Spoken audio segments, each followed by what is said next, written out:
there's a lot of invisible donors. And when I look at bequests, something like probably about half come from people where the organization says, we just got this money. Who knows this person? I don't see that. I only see this tiny donor here. That can't be the same person. And then they find out that that's that person and nobody ever talked to them.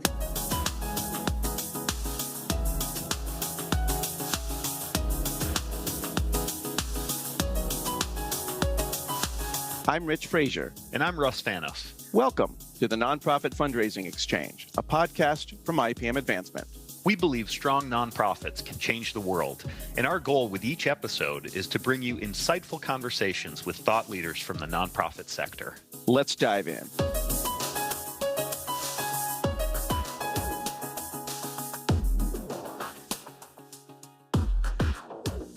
Welcome, listeners, to the Nonprofit Fundraising Exchange. I'm your host, Russ Fanoff. In today's episode, we're focusing on a cornerstone of organizational sustainability, creating meaningful relationships with donors. It is so important for us as fundraisers to foster connections that go beyond a transaction. Good donor relationships where supporters are engaged and satisfied with giving to your nonprofit can have a profound effect on the success of your organization. More than just ensuring financial support, meaningful relationships with donors create a sense of shared purpose. They foster trust, loyalty, and a real commitment to the cause. We'll discuss common mistakes and misunderstandings, how to better understand the experience of the donor, and strategies you can use to elevate your nonprofit's engagement with donors and forge stronger bonds. Let's meet our guests. Joining me is Lisa Greer, philanthropist and author of the book Philanthropy Revolution: How to Inspire Donors, Build Relationships, and Make a Difference. Great to have you here, Lisa. Thank you. So wonderful to be here. And also joining the conversation is Sami Zoss, interim president and CEO at Dakota State University's DSU Foundation. Welcome, Sami. Thanks, Ross. Happy to be here. Lisa, let's start with your story and how you came to this topic. As I understand it, your life changed when you came into some wealth and made a decision, or maybe it was more of a choice, to prioritize philanthropy, to become an active giver to the causes that you care about. Can you tell us about that experience and that shift in mindset that you went through? Sure, thank you. So my husband and I were both, we live in Los Angeles. We were both raised, my husband Josh in Toronto and me in Los Angeles, and we were people who never used the word philanthropy in our households, not because it was a bad word, but it sort of was for other people who were super wealthy and that kind of thing, like the trust fund people. We didn't really, that was somebody else. Yeah. So, we would, our volunteering and giving was usually around either like religious things, our synagogue in our case, or school or Girl Scouts or things like that. So all of the rules and everything that's done in fundraising was completely invisible to us, I would say, other than sort of mail that we got, that kind of thing. And, maybe you come to a dinner here and there, but that was it. So we really realized that we were sort of in this other kind of parallel universe, having money, wanting to give, and having really strange reactions that both of us coming from a business point of view, we just were completely shocked about, where it wasn't a relationship kind of thing. It wasn't people really, we felt like we were looked at as well, some people say ATMs or a piggy bank or whatever, and just kind of shake us down and get money. And we were really, really surprised by that. And then I asked questions that were normal in the business world. My husband and I are both have worked in the corporate world and as serial entrepreneurs.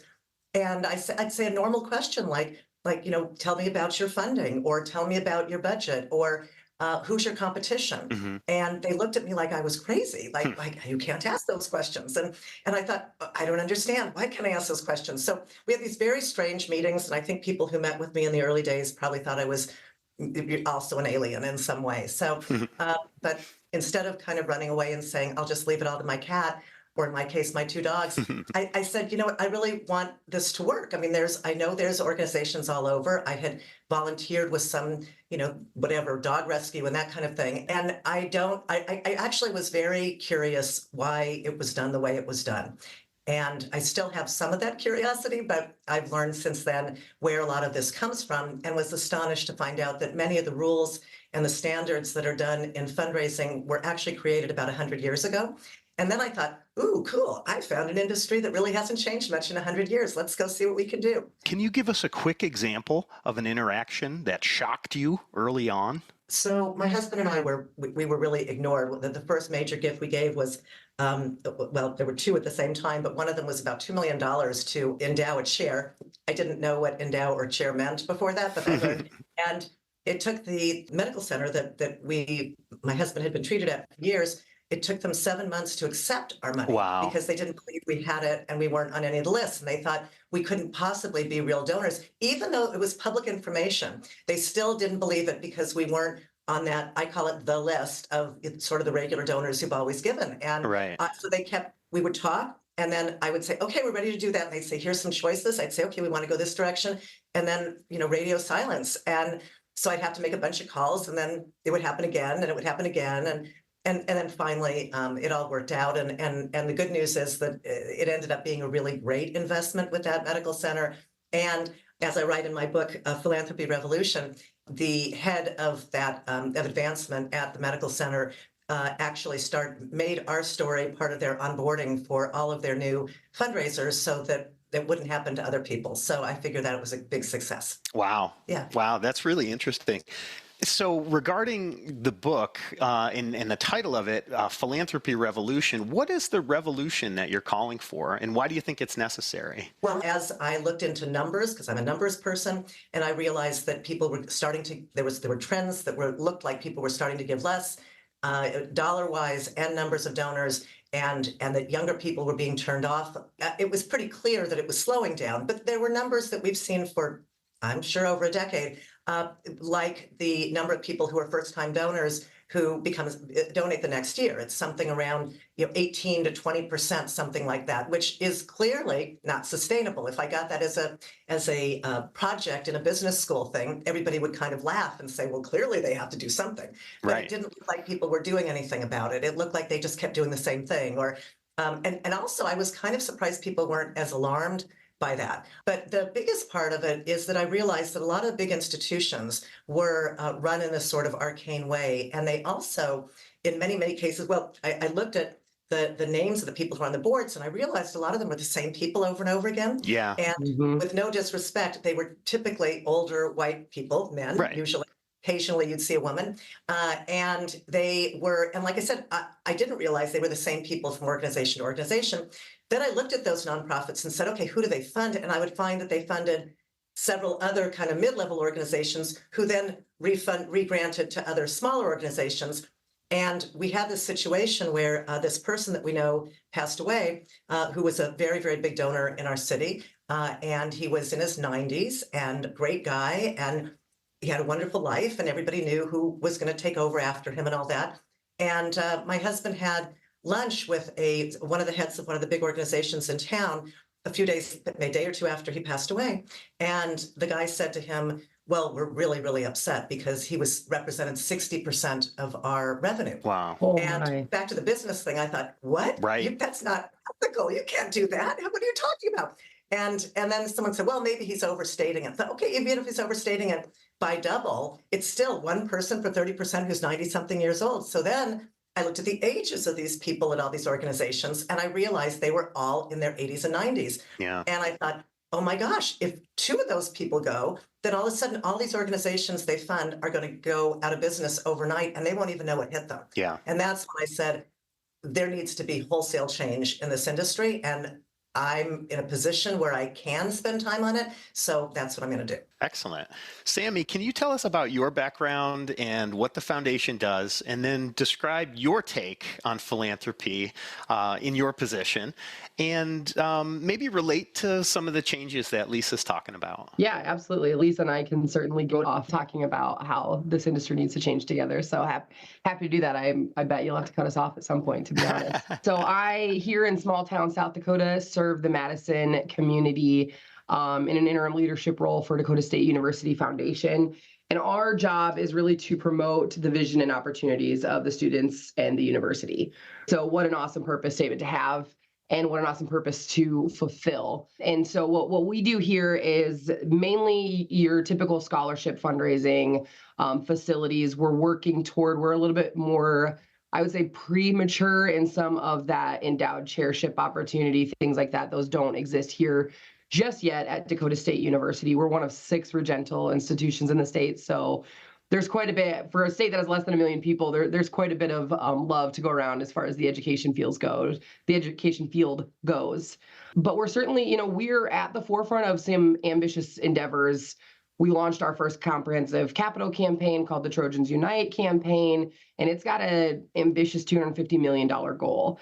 Now, for those of us that know sort of the counting guidelines and things of campaigns, there's certainly some creative marketing being done there. It is not all philanthropic, but I think that's almost more important. And it does get to what Lisa's talking about here, but almost on a separate side of it can't all be on philanthropists to change the world, right? Yeah. And so it's actually quite interesting. The expert in me is like, well, this doesn't count toward a capital campaign. But the other part of me is what a great story there is to tell here at Dakota State that shows, you've got private, public, government, and local partnerships all coming together to support small town Madison. And we're leading the way in a lot of cyber here at Dakota State. You wouldn't imagine little old Madison in the plains. But if you look to some of the Senate testimony on AI and future conversations on quantum, that's all our president. And it's really fun. I don't understand what she's saying half of the time, I'll be completely honest. But it's fun to be able to talk to the people who are interested in supporting what's next, not only for, Dakota State and South Dakota, but really the nation. I mean, we are very lucky to be where we are in that. And it is really fun for me to be able to serve. But it's important to note, at the foundation here specifically, we've spent a lot of intentional time building a culture or a community around like those shared values and goals, like what Lisa's talking about. And my journey specifically in philanthropy, it's always been about connecting people's passions with meaningful causes. So I'm not necessarily, while I'm deeply passionate for what we do here at Dakota State, my passion for philanthropy certainly transcends any single place or organization. And that's really why Lisa and I hit it off and why I resonated so much with the book. It's why this whole team did. Because as much as we have love for what we do here, I mean, I grew up in South Dakota, very humble beginnings. And now I'm here leading a team. And this team all subscribes to that same philosophy that what we do, we've all benefited from. Mm-hmm. If it weren't for donors, I wouldn't have gone to school. If I didn't have scholarships, I would not have gone to college. I would not have gone on to get an MBA, to have the confidence in myself to email someone like Lisa, who I read her book and was like, let me ask you all of these questions, and when we drive the community for places like this through purpose, rather than just specific ideas or initiatives, it's so much more lasting. And someone like Lisa, who understands what she's doing with her money, she knows I'm not fake. She knows I'm also going to tell her when she asks for the budget, I can say, you know what, it's not great right now. And some of the reason we need this gift is because we also need to make sure that we've got what we need to keep going to get the next gift. Mm-hmm. And again, I'm talking to the Lisas of the world often saying, here is what we need, but here's why it fits in line with what you've told me you want to do. Yeah. That's the most important piece, right? Like making sure I got my start in this field in stewardship. And I think that is the best I could have done. Yeah. Because it helped me see that one, stewardship is not just an after effect. And if I can do anything in, the next part of my career is to convince people that stewardship is just as much part of cultivation, identification, communication, everything as it is after a gift. If they are worth asking for any sort of giving, they've already given enough to deserve your stewardship. Yeah. And to be able to emphasize that and to show folks, if you fundraise that way, if you think through purpose and impact, and I know those are super buzzwordy in our field, but if you actually break it down and think through that, oh my gosh, the doors that open. And I do want to say, Lisa, though, if you decide you want to give $2 million to Dakota State, we will certainly take it within a week. I will send you the stuff to wire it over whenever you would like. This is the perfect place to pitch, right here on the Nonprofit Fundraising Exchange. 100%. Yep. Russ, I do want to say, so one thing you said when you were introducing Lisa was that how she had decided to then prioritize philanthropy. And I think to get back to the point that we're making here is, I certainly think her life afforded her an opportunity to spend more time on it. Okay. But I think what we in our field, and I've noticed this with some of my major donors, I mean, we've had some really spectacular support for how small South Dakota is. But I had to remind myself and our team that this isn't now the time they're prioritizing this. They've always prioritized Dakota State. or Camp Gilbert, which is another organization I work with, or some of these other nonprofits. They've always prioritized it.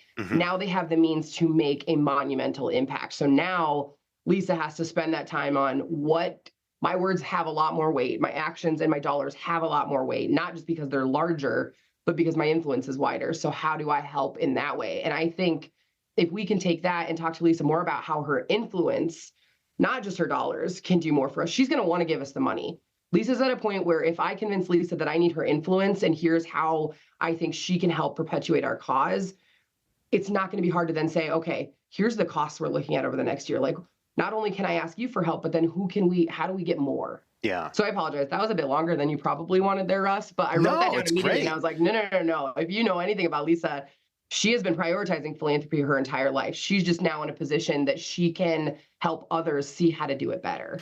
So, Lisa, my question back to you before we move on and talk about donor relationships a little bit more, as someone who is now in this position where you can really have that kind of exponential impact compared to like an annual donor, how does that change your feelings as a donor and the feeling that you have kind of this responsibility to be a partner with the institutions that you're supporting? Yeah, thanks. It's interesting because I would want that to be the case, that I want to be a partner. I find it shocking continually that most of the fundraisers I encounter do not want to be partners. That's really interesting. And they don't see it as an investment. They see it as give me money. And it's really tough. I couldn't figure out why that's the case, because like I'll sit down, I had 2 meetings with different organizations yesterday, and both of them I started out like I always do, which is, tell me about you. And they're always shocked. And, why are you asking about me? And it wasn't until the last year when I was at a conference and somebody said, well, we're all taught not to talk about ourselves when we're talking to a donor. And I thought, well, why? And of course, nobody knows why. The answer is it's always been done that way. But I thought, well, wait a minute. I want to know where your passion is, very much like what Sami was saying. I want to hear the passion in your voice. I want to hear that's why you want to do such hard work. Why do you want to be a fundraiser? Why do you want to be a fundraiser at that organization? Why should I give you my money? And it's a conversation. And instead, I hear these very transactional pitches. So now that I know that most fundraisers are trained not to talk about themselves, I just start with that, saying, tell me about yourself. And if they get really strange, I'll say, I know that you might have been told you're not allowed to, but I'm a donor, you're on this meeting with me, and I'm asking you to tell me a little bit about yourself and why. So I'm kind of helping them along. Yeah. So that's a big piece of it, is trying to actually I'm trying to facilitate the relationship. I feel like more than most of the fundraisers, not all, but most of the, obviously Sami doesn't do it that way. But one thing I did want to just mention is when Sami used the word influence and you use the word impact, I know influence is a big, interesting word these days. It's kind of broad. And I want to make clear to your listeners that when we had money, it never occurred to me that I would say to somebody, oh, you need to go rip that sign off that building and put in my name. Until I saw that on Billions, on the TV show, I never thought that was a thing. I just didn't know that happened. I didn't realize that people would say, oh, you need to do this different I literally was shocked when I heard that people will say, you need to do this program because I like it, even though it's not something that's part of your core competency or what your mission is. Yeah. And then even more shocked to hear that the nonprofits would say yes to it just to get the money in, Sure, knowing that they needed money for something else. And I thought, I don't understand. Again, there's a whole lot of this, I don't understand why it's done this way kind of thing going on. Yeah. Yeah. And as a fundraiser, so I've been in both higher education fundraising. I was at NAU as a development officer for the College of Fine Arts back in a former life. And as a fundraiser, there's so many things going through your head when you have a portfolio of people that you're soliciting and cultivating and stewarding. And I think that you do tend to, as a fundraiser, and especially as someone who might not have been in it that long, you tend to get caught up in kind of the, man, I have to close this person, right? I have to get this to make my numbers for the year. Well, I totally agree with you. I think the problem begins and ends actually with the fact that the people above most fundraisers, and in many cases the boards, and I'm on a board, so I'm going to talk about boards a little bit, but they just say, bring me the check. Just go out and get some money, bring me the check. And first, it cracks me up. They say check because most people don't pay by check now, but which just reminds me that this bring me the check thing is sort of archaic. And a lot of the other pieces, you need to meet with X number of people. Again, in the first few years I was doing this, I didn't understand why everybody was pushing me for lunch. I just thought, why? Like, what? Do they just like to eat? I don't know. Or they think I like to eat? I don't get it. So, but then I found out they're told you have to have these in-person appointments. And even today, and even after COVID, I will say to people, we can just talk about a gift over Zoom. And more often than not, the person will say, no, I'm not allowed to do that, or we can't do that, or I don't think donors will give over Zoom. And I thought, like, you should know by now. And so now, I kind of help the fundraisers with that because I see that as my mission is to help fundraisers.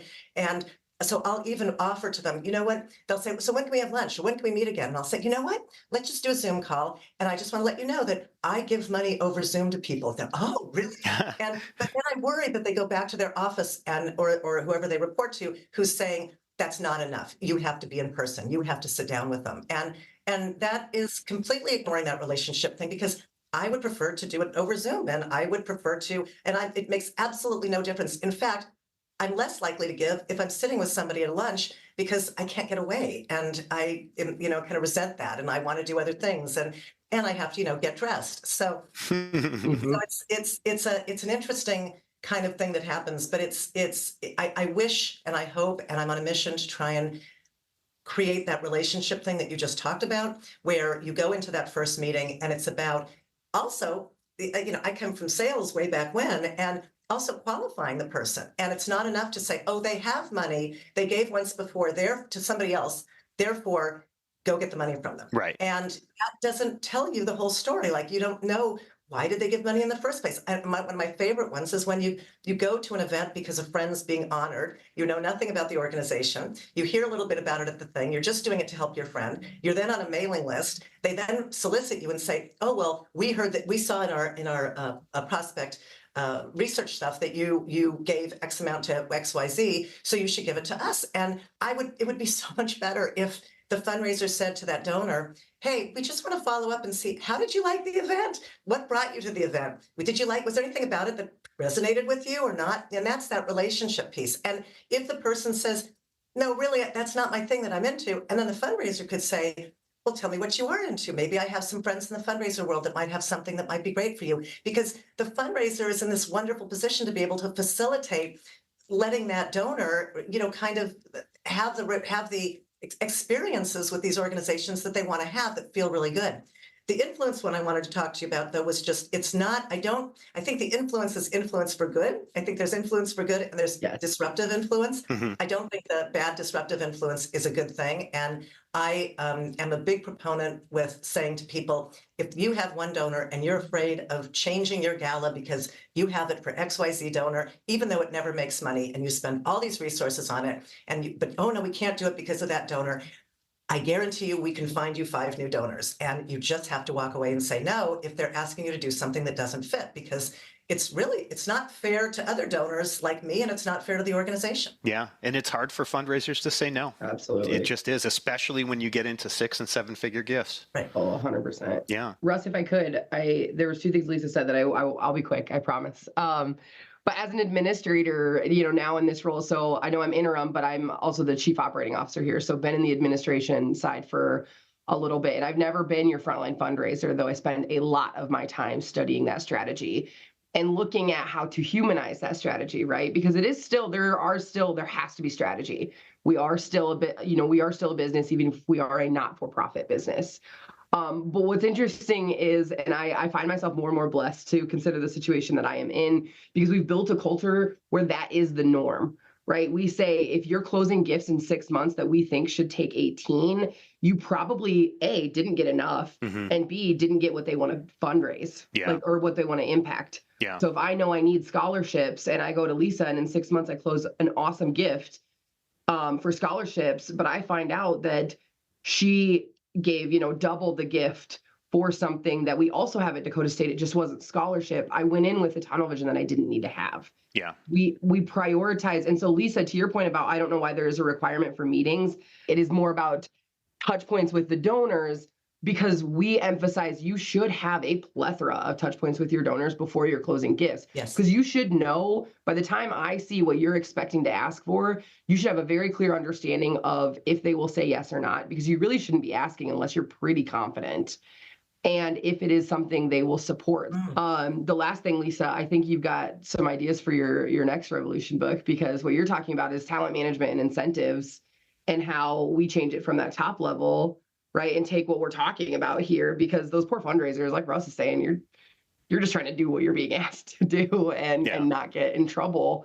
But the other thing I manage, or I struggle with as an administrator, is how do I make sure that our fundraisers are being genuine and authentic, but that if that fundraiser leaves, the support is still, the strong relationship is still with the institution. And that's hard. Yeah. Because I would hope that we're hiring very engaging and genuine folks. But if it is with both, how do you make sure it's with both, right? So you've got someone that deeply cares about what they're fundraising for, to the point where it doesn't matter if I'm at Dakota State or not. Those folks are certainly still going to support what we started here. But they also know that I might find another passion project someday, and they're excited to hear from me on that as well.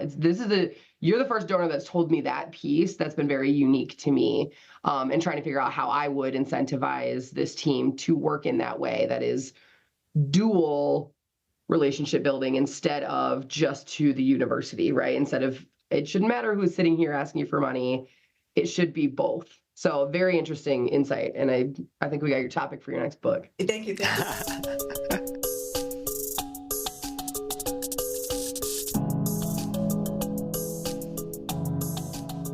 Hi, this is Curtis Schmidt, producer of the Nonprofit Fundraising Exchange. If you're a nonprofit professional who has questions about your program, or maybe you feel like you've taken your advocacy, fundraising, or membership effort as far as you can and you need some fresh ideas, then we have a special offer for you today. NPFX podcast listeners can get a free 30-minute consultation with IPM Advancement, no strings attached, when you go to ipmadvancement.com/free. Just enter a few details and an IPM team member will contact you to follow up. It's that easy. That website again is ipmadvancement.com/free. Thanks for listening, and we hope to talk to you soon. Now let's return to the episode.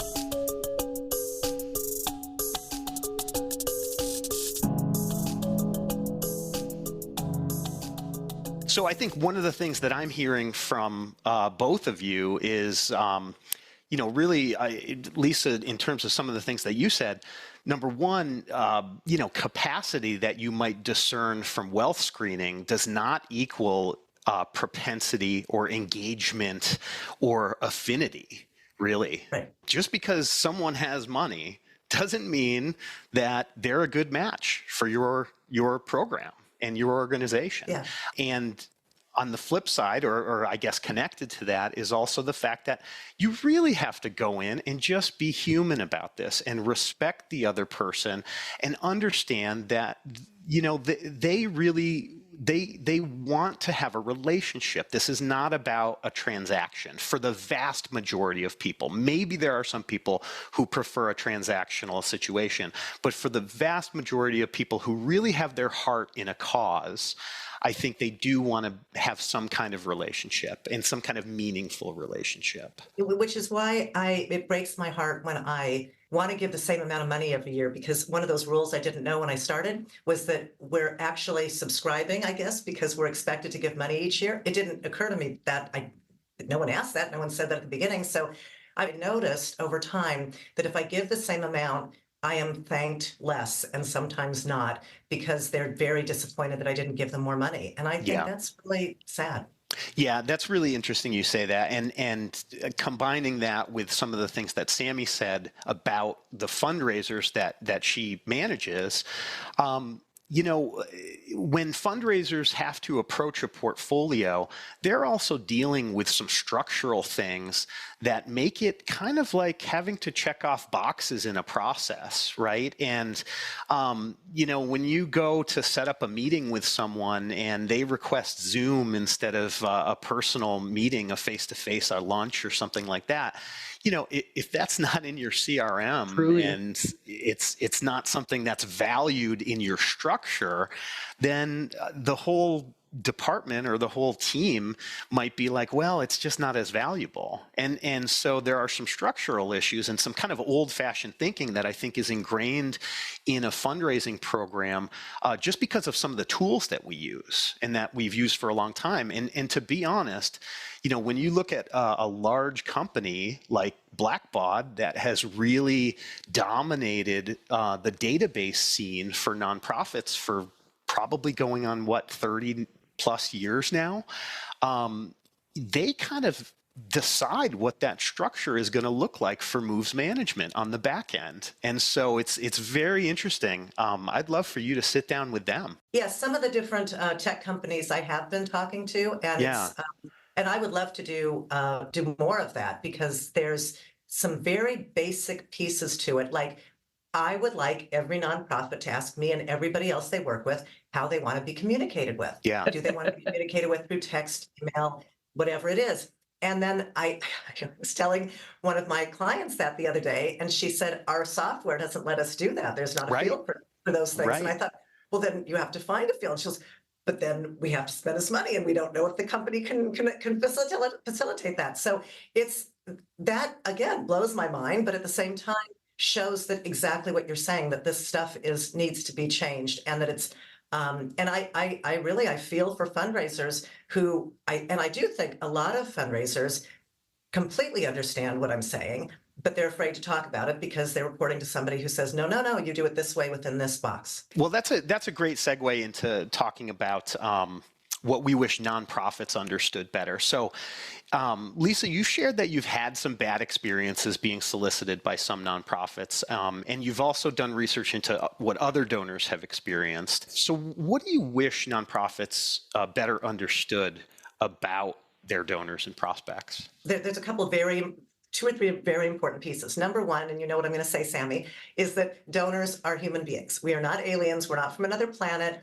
And one of the things that I do by doing my public speaking is I want people to see I'm not, dressed in Gucci. I'm whatever. I'm a regular person, and I specifically dress in a way that is, yes, I'm professional, but I'm also casual, and we can go out and have lunch together, and I will sit and have, I don't have a limousine following me around or anything like that. I'm a regular person, and most donors are just like me. And the other piece is that they have to understand that your donors can come from all different places. There's a lot of invisible donors. And when I look at bequests, something like, I haven't been able to get an exact number, but probably about half of bequests come from people where the organization says, we just got this money. Who knows this person? I don't see them. I only see this tiny donor here. That can't be the same person.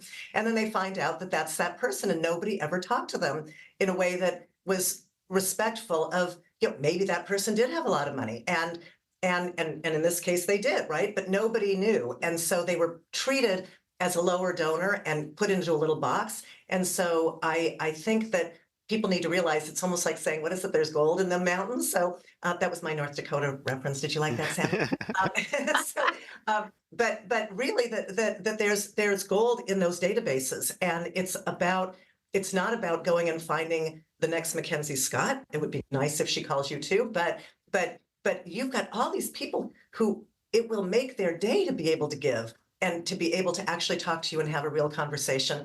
And it'll make your day too, because there's a good chance you're going to end up with a donor for a long time. So let's do that. So that's really the most important thing, is just realize we're people, we're all different. We're not bad people. There's some bad actors here, but there's some bad actors everywhere. And the vast majority of donors are people who it feels good to do good. And, all of the research shows that we live longer if we give, and all of those kinds of things.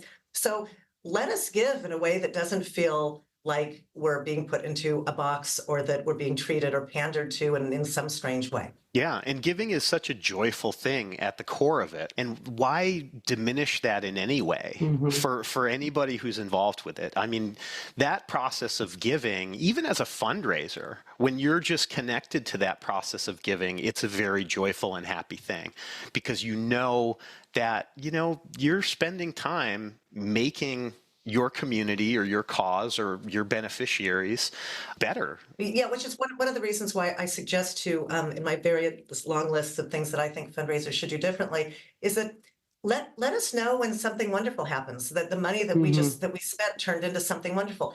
Please don't make me wait a year for an annual report that I'm just going to use to hold the door open. Yeah. Just tell me, just send me a text message that says, hey, based on this thing, we just got blah, blah, blah, blah, blah, or this, we just saved these kids, or we just did whatever.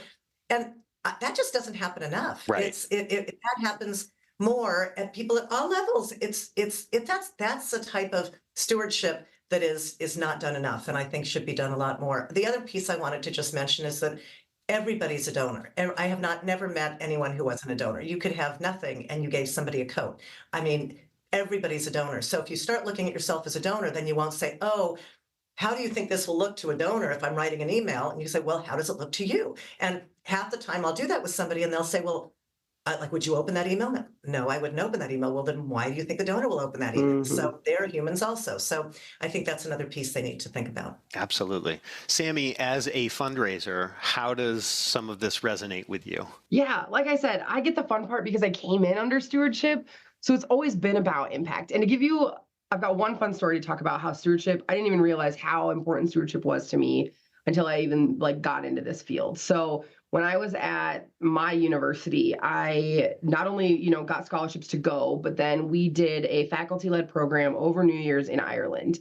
And I was lucky enough to get a donation or to receive money from what was already a donation for international travel. And it's supposed to be more for students who are going for a full study abroad. So I was very lucky to even, have access to that. And their last name happened to be Gallagher. And so when I went to Ireland, me being, the person who's just lives the gratitude, hopefully, I look back now and I'm like, gosh, if students would do this, I would just die. Because I grabbed them little Gallagher coasters from Ireland. They probably weren't even made in Ireland, right? Who knows? But I got back and I got to write a little note about how grateful I was to be able to go and how impactful their money was. And the Lisa's of the world would just melt at something like that. I would love to be able to give something like that to my donors any day of the week. And it's fun for me to be able to point to that, not out of kudos to me. I mean, that was just little 18-year-old Sami not even knowing how cool it was that she was doing that. But working in this field now, finding those genuine opportunities. Right. So all of what she's describing really resonates. And I'm excited to see we're right on that cusp of organizations realizing they have to do this. Yeah. Right. So I think being in an administration level, it's important that other administrators see how important it is to understand what the front lines is like. Even though I'm not directly asking for money every day, it is very important that I understand that donors don't want to hear about the need. They want to hear about their ability to help. Yeah. Well, let's continue that line of thinking. And Lisa, I want to put it back to you.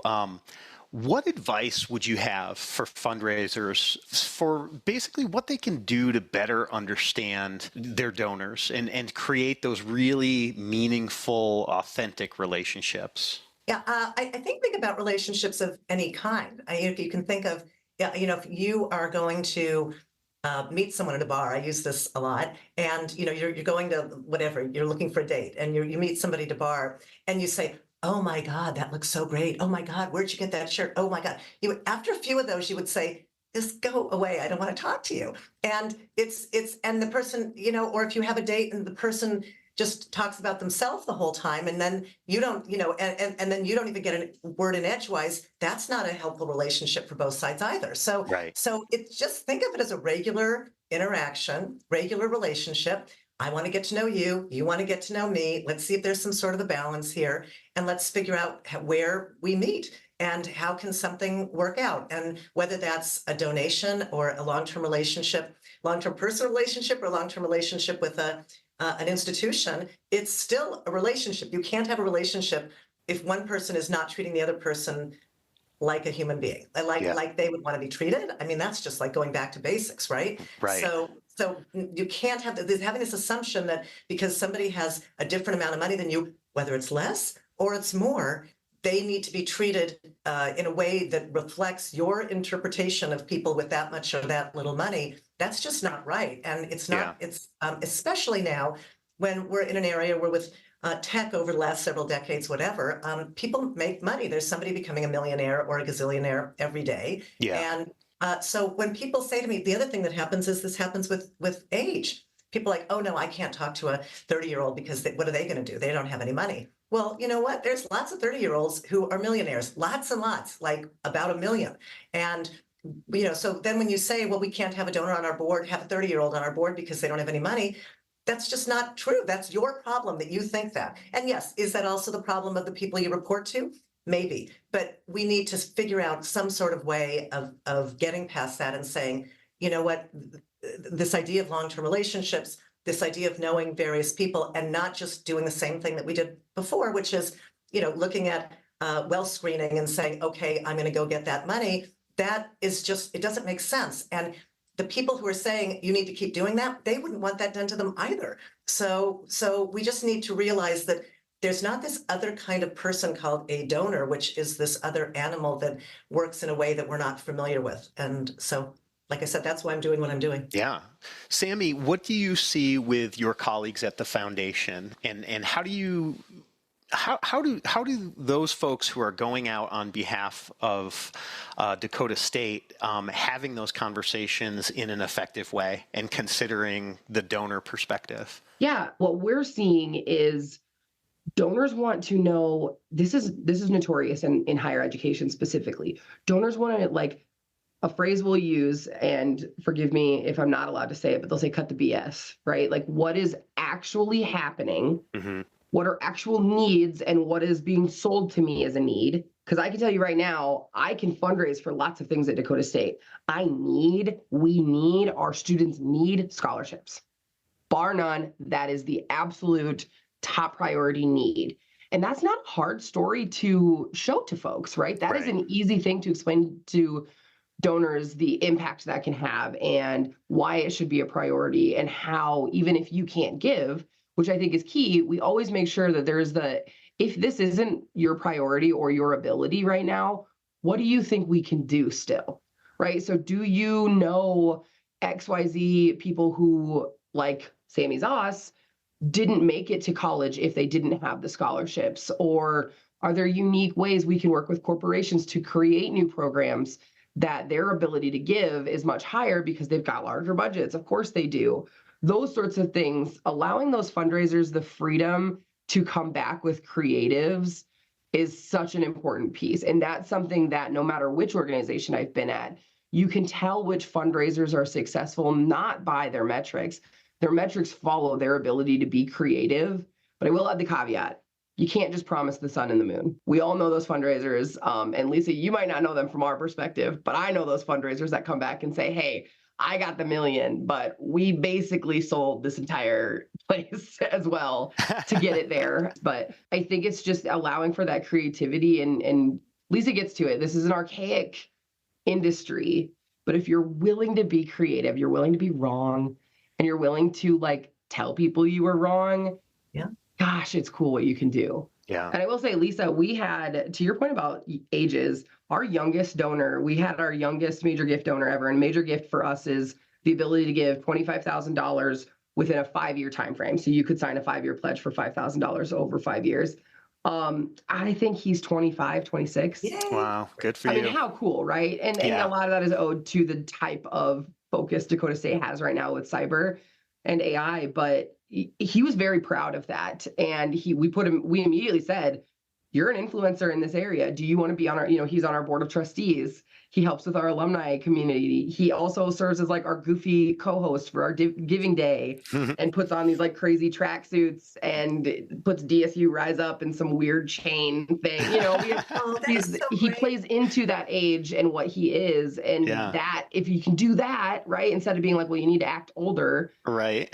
It allows you to just have fun with it. And then all of a sudden that money just flows in. It does. Yeah. Yeah. Talk about a way to break down barriers and that whole perception of this stodgy kind of major gift donor, Yeah. Oh, so before we get into takeaways, I do want to ask how some of this translates to lower dollar donors, some of the annual fund donors that we work with on a day-to-day basis. Yeah. I think there's a lot of opportunities for people who aren't giving huge amounts of money. We give a variety of different amounts of money. I mean, we don't give, and I don't know that, I think very few donors would just give only big gifts and that's it. Right? I do think that, for example, a lot of younger donors are now volunteering to try and determine and they'll give very little money, and they really want to check you out. They want to see what that culture's like. They want to see what do they treat them like human beings? And they'll do that knowing that they want to give, but they don't want to give until they see how that organization treats volunteers. Yeah. And I think that's really, really important. Same thing with lower level donors. If you treat me like crap as a lower level donor, and I call and I say, look, I'd like to get, find out about this program or whatever, you say, oh, I'm sorry, that's only available to our higher level donors, which I've actually had that happen. Wow. Then you're kind of turned off. And so it's really important to see where, people have money, they lose money, they make money.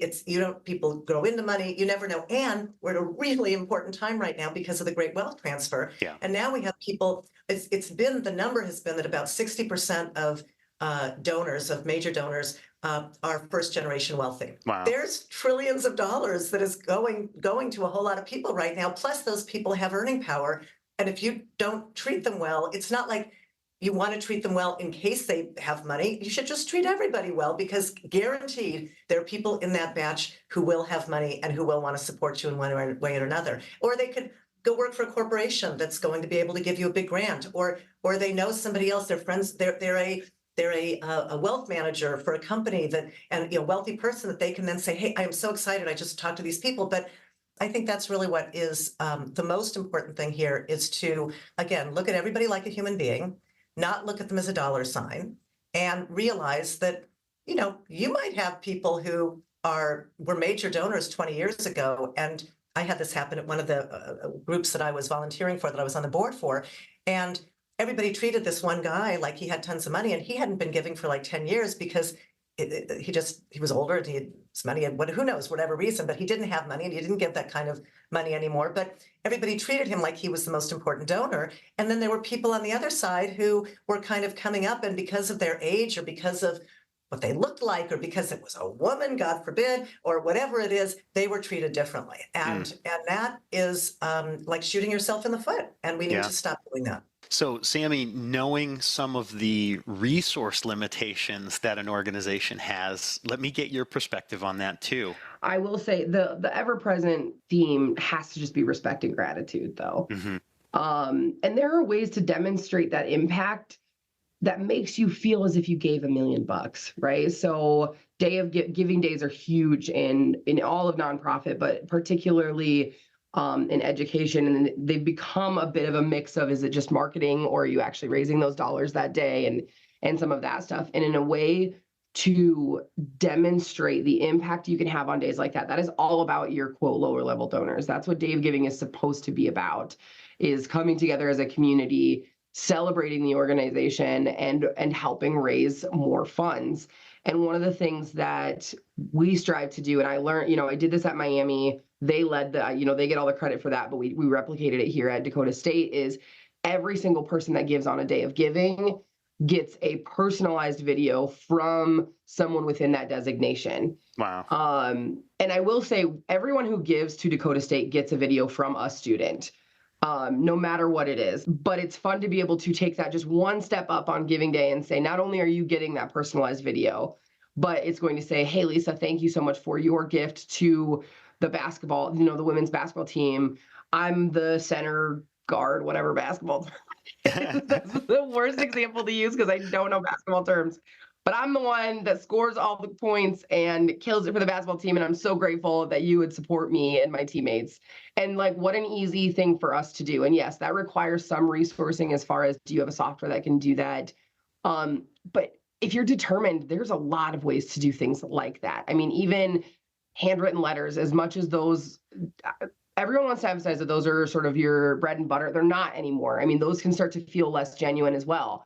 I send a handwritten letter after every donor meeting, which means every time I meet with someone, they're getting one from me. So they start to know that that is just a process of mine. It doesn't mean it's not personal, but I have to make sure that that content is personal, because otherwise it just feels like another, thank you, Lisa, for your visit. Cool. You could have saved the stamp. But I think having some of that personalized communication, but then highlighting impact after the fact. About one of my favorite stats for us to pull up for Day of Giving is the amount of money we raised with donations under X.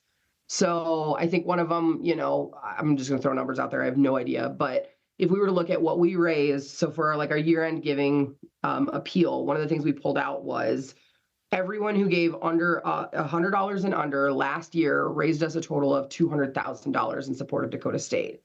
So to show that you might think your $100 is peanuts, but without you and all of the people like you, that's $200,000 we wouldn't have for students. So don't think that that is peanuts, because it's not. Those are all things that don't require a lot of resourcing. It just requires some ingenuity and dedication. I love that. By the way, the personalized videos are the coolest thing ever, and almost nobody does them. Yeah. When I see them, I will remember them because so few people do them also. Mhm. But the neat thing about them is it actually takes less time to make a video than it does to write a letter. So and write a thank you note, because you can, and if it's on your cell phone, and it makes it more authentic. And so you do it with your cell phone, you take 30 seconds and you text it off to this person.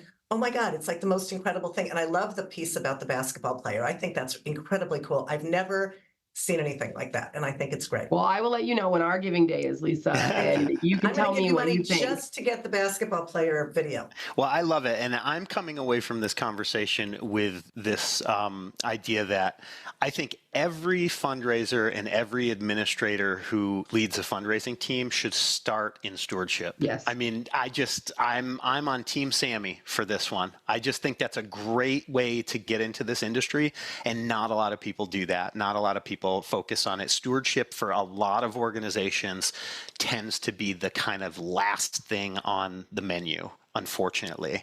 And we all know how expensive it is to get a new donor and instead of renewing someone. And that alone, I think, has driven a lot of the conversation over the last decade, maybe, about renewals and prospecting. And boy, just really, for listeners out there, take a look at what you're doing stewardship-wise and really think about whether you're elevating it as much as you need to. So it's almost time for us to go, but before we do, I want to ask both of you, if you could just have listeners take away one thing from this conversation, what would it be? So Lisa, let's start with you. Think of yourself as a donor. That's it. Nice. Excellent. Yeah. Sami, how about you? I always want to encourage people to get creative. Use your imagination. Yeah, have fun with it. Excellent. Well, thank you both again. Where can listeners learn more about you and the work that you do? Lisa, you go first. Thank you. So I'm just at lisagreer.com is my website. You can also go on Philanthropy 451, which is my newsletter that comes out every other week. And there's hundreds of them. You can search for them by subject on my website. And I also put out a tip of the week that shows up on LinkedIn and on Twitter. So you could follow me, or X, in that way as well. My book, Philanthropy Revolution, is available through our website and also on Amazon and anywhere else you would go. The paperback, you can pre-order. It's coming out in a few months. And my next book, The Fundraiser's Handbook, is coming out in a few months as well. So you can see that on Amazon. Yay! Excellent. Sami, where can folks learn about you and your organization? Best way, honestly, I love to post things on LinkedIn as far as related to my field. I'm also not above, if you've got questions, if you want to brainstorm, if you want to just do what Russ and Lisa and I did here, but without the recording, shoot me an email. It's just Sami@samizoss.com, which is SAMI. I suppose I should spell it out. But more than happy, I feel like that's my opportunity to do what Lisa did for me. I had an unusually direct access opportunity to her, and it really has helped me continue to share this story and help with this philanthropy revolution. So if all I can do is offer a direct email to me, that is something I'm certainly more than willing to do. And then if you want to learn more about Dakota State and what we've got going on here, the foundation email is trojansunite.org. And a couple plugs for the other organizations I service. Camp Gilbert is a camp for kids with type 1 diabetes here in South Dakota. It's run completely by volunteers. And as you know, diabetes just continues to be more and more expensive. And so we have about 100 campers that come every year, and we try to make it zero financial impact on them. And that's campgilbert.com. And then Lost and Found is a mental health advocacy organization that I also serve. So lots of awesome opportunities to make your mark, certainly localized here in South Dakota, but happy to brainstorm with anybody that's interested and willing. Wonderful. Well, thank you again. Thank you both, Lisa Greer and Sami Zoss. Thank you to our producer, Curtis Schmidt. And thanks, everybody, for listening. Thank you for joining us in the new year. And we'll see you next time on the Nonprofit Fundraising Exchange. That concludes this episode of the Nonprofit Fundraising Exchange. Thanks to our panel for sharing their insights and expertise. If you'd like to learn more about our panel members or any of the organizations or resources featured in this episode, we will include links in the show notes. If you like this podcast, we would love your help spreading the word. First, please subscribe in Apple Podcasts, Spotify, or your favorite podcast app so you always know when a new episode is released. Second, forward the episodes you like to friends and colleagues or share them on social media. Word of mouth is one of the best ways you can help us reach more nonprofit professionals like yourself. And if you use Apple Podcasts or Audible, please leave us a review. Positive reviews are how many listeners decide whether or not to try out a new podcast. We appreciate your help. For suggestions on topics, guests, or nonprofit organizations you'd like to hear on the podcast, send an email with the subject heading NPFX suggestion to contact@ipmadvancement.com. For back episodes and more resources like white papers, infographics, and blog articles, please visit the free IPM Advancement Nonprofit Resource Library at ipmadvancement.com/resources. Thanks for listening, and we'll see you next time.